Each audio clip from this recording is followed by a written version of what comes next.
Scott, and I want to take just a couple of minutes and go ahead and touch on baby bags. So why that's important is there's really three different types of bags. There's big people bags for big people. There's pediatric bags for pediatric patients. And there's also baby bags. However, whether it's the back of the ambulance or the ER, many people say, you know what, I don't need to have a baby bag because I don't take care of babies.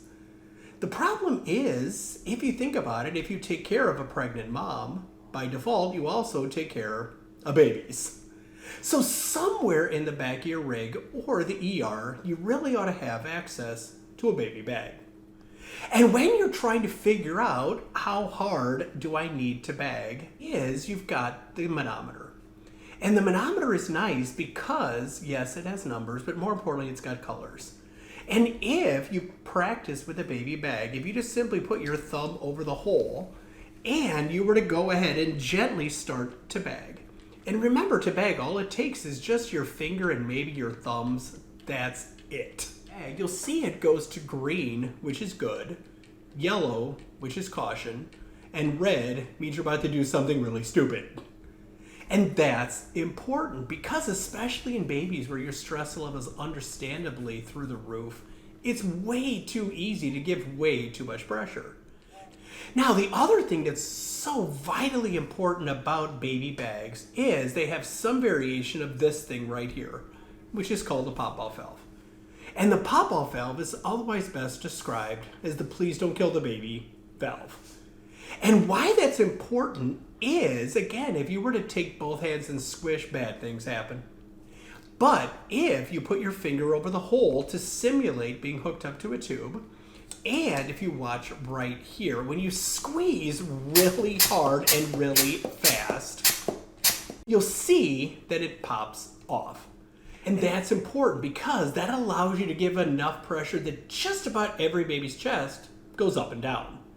But if you accidentally have an oh my gosh moment where you squeeze way too hard, it doesn't blow the lungs to bits.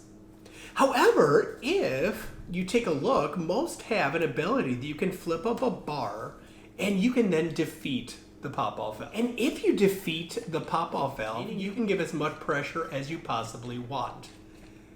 But as you can imagine, if you do that, you got to be careful because it's way too easy to do bad things. So people ask, and it's a really valid question, why would I ever need to defeat something that has safety in the title? It's probably setting myself up for badness. That's completely true. And honestly, 99% of the time, you don't. Honestly, in real life, the only time we play with this is if you're taking care of really sick babies on a very regular basis. Meaning, if you're up in the baby ICU and we've got a little preemie with stiff lungs, and it's taken a boatload of pressure to make their chest go up and down, we may defeat the valve. Or in the baby ICU, if we've got a kid who's covered in meconium, otherwise known as poop, otherwise known as tar, and they've got stiff lungs and can't breathe worth a darn, we may have to go ahead and flip up the valve in order to give more pressure. But for the overwhelming percentage of babies that you and I take care of outside of the baby ICU, just keep the bar down. Because if the bar stays down, your blood pressure stays down. So go to green. Don't defeat something that has safety in the title. All it takes is just your thumb and your forefinger. Gently bag. And that's your basics of baby bags.